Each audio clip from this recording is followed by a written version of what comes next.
and welcome to Transfer Talk, sponsored by Bit, the football show bringing you all of the latest transfer news from a crazy month of January spending, topped off by a thrilling transfer deadline day packed full of drama.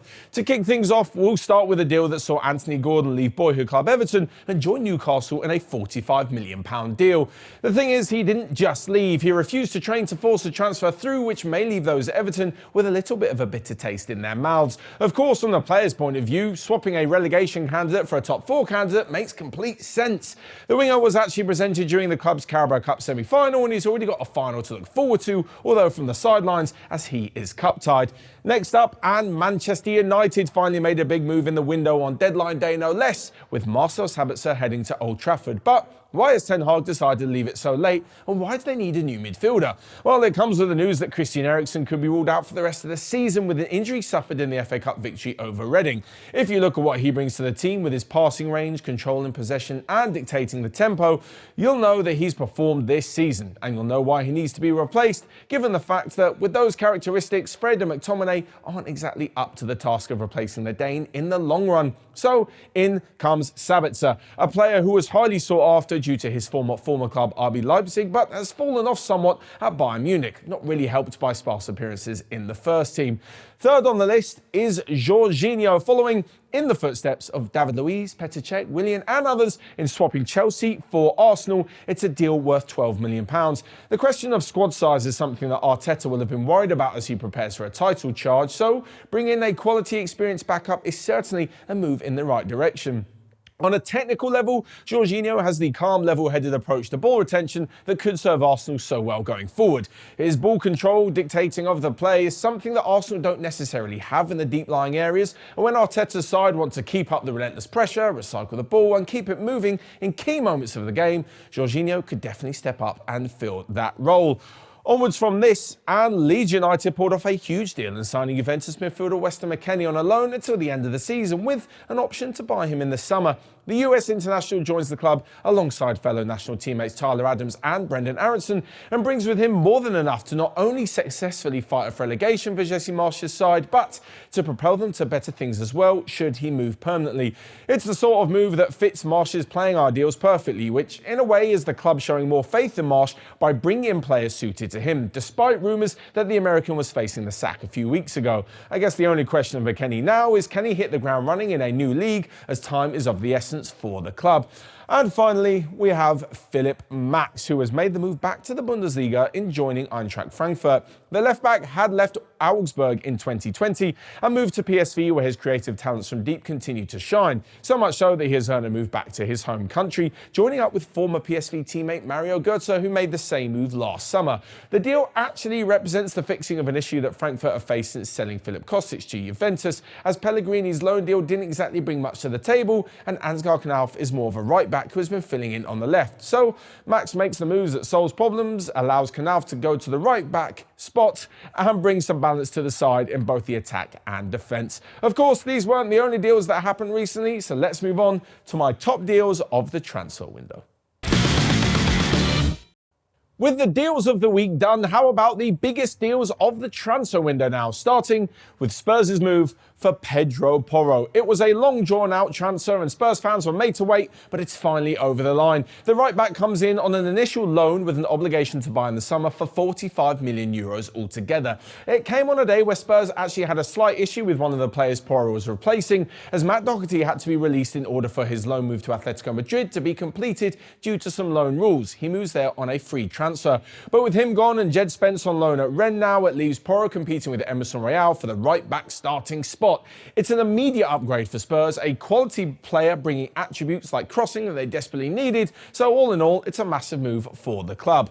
Next up, and we can't not talk about big moves without mentioning Chelsea, and they are in this section twice. The first is with their £88 million move for Mykhailo Mudryk, the Ukrainian winger, who Chelsea moved ahead of Arsenal to sign on a long-term deal. 7.5 years to be precise. His debut at Anfield brought with it flashes of brilliance and something that Chelsea fans can really look forward to. As is clearly the case with Chelsea now though, he'll have to fight to earn and keep that spot on a regular basis, with plenty of other attacking options at the club, especially in the wide areas. But having spent that much money on him, I can't imagine we'll see Graham Potter having him on the bench all too often. The former Shakhtar man already impressed in the Champions League this season for them, and in the long run, I think this is another great deal. The second of Chelsea's massive moves is enormous. An English football record of £105 million. That is what they paid to Benfica for Enzo Fernandez. It brings to a close an insane January transfer window from the club that has seen them spend more than £300 million. Insane figures, but what does he actually bring that the others don't in the Chelsea midfield?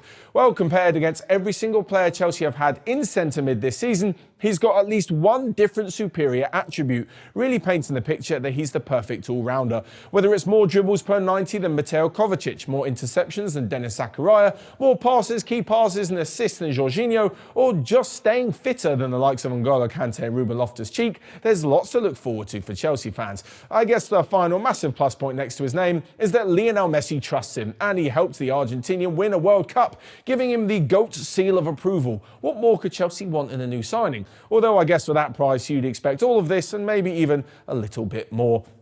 And finally, we have the move that saw João Cancelo depart Manchester City and head to Bayern Munich. It's a rather odd one as it weakens City in their race for the treble, but from a Bayern Munich perspective, it makes complete sense. Mazraoui is injured at the minute with COVID complications, so his return isn't set in stone. And moving further into the future, Benjamin Pavard has been fairly vocal on his desire to try something new, with Barcelona interested in a summer move. So for now and then, Cancelo doesn't just cover, he arguably upgrades the right-back role in a major way. His ability to read the game, step into midfield and create from a deep position is exactly what Bayern miss when Joshua Kimmich is forced to cover at right back. This solves that situation and even gives Bayern backup if Kimmich is injured or suspended. They've managed to cover two positions expertly with one signing, and to do that in the January window is no mean feat. So on top of all of this, Cancelo is our game breaker of the week. So let's take a look at where he tactically fits in at Bayern Munich.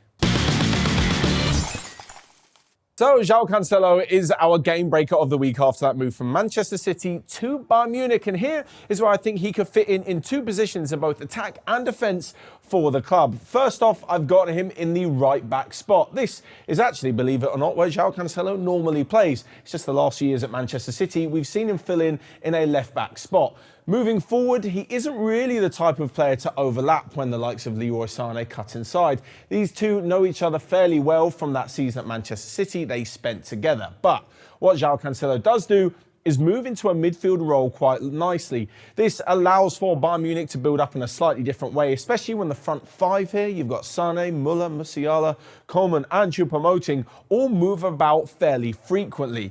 This also brings Bayern Munich a massive opportunity to not get caught on the counter so much. This season, we've seen the likes of Upamecano and De Ligt really caught out when it comes to the attacking phases being transitioned so quickly. Whether Davis has moved forward, whether Mazraoui or the likes of Benjamin Pavard have also gone forward as well, it leaves the centre-backs having to move out into some rather dangerous areas. The likes of Upamecano and De Ligt do not want to be caught out here. Not only because it means they're going to be pulled out wide, but it then leaves gaps in the middle too. This is where João Cancelo can definitely help, because he can move into the middle with Kimmich and stop it even getting to the centre-backs in the first place. If one of them does manage to be pulled out, then either Kimmich or Cancelo can move into a centre-back role if need be. But aside from this, there's also the other side that João Cancelo can play, and it's something that we saw at Manchester City. This is where he fills in the left-back spot. This won't happen all the time, as Alphonso Davies is, of course, first-choice left-back at Bayern Munich, but it does bring an interesting option for Julian Nagelsmann, whereby, like I mentioned before, with Joshua Kimmich in the midfield area, João Cancelo can join him there from left-back. We saw it at City. He pulled in alongside Rodri. But it can give Bayern Munich a brilliant base to work off, because Pavard is equally adept at centre-back as well.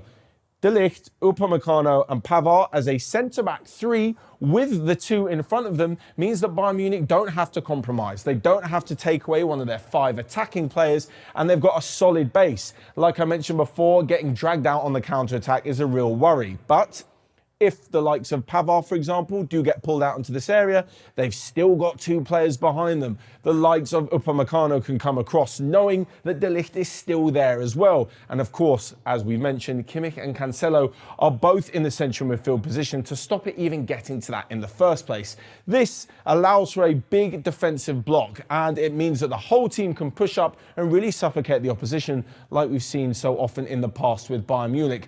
All in all, I think Cancelo is a fantastic signing for the rest of this season as Bayern potentially go for the Champions League, as they go for the Bundesliga, and if they want to pay the 70 million euros for the future as well. So with our game breaker done, that brings us to the end of the Transfer Talk sponsored by Bit and the end of the transfer window as well. There's been some big money spent, some big players moved on, and of course there's loads of football to look forward to, which you can keep up to date with in the OneFootball app. From me though, that's all for now. Thanks for watching.